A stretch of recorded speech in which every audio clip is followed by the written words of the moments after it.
how to share location from Android and iPhone. Hello everyone, welcome to this channel. I'm here to help you out today. So without any delay, let's get started. So first of all, launch the Google Maps application on your device and make sure that you have given access to your location. So as you do that, it will show you your current location.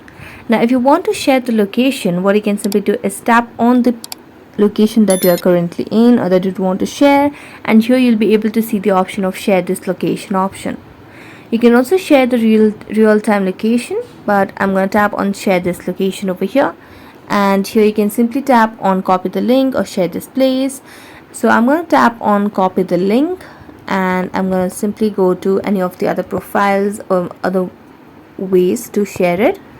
I'm going to go for Telegram over here and simply share it to one of the profiles over here just to share my location. So let's tap on any of these options and simply paste the link, then tap on share, and there you go.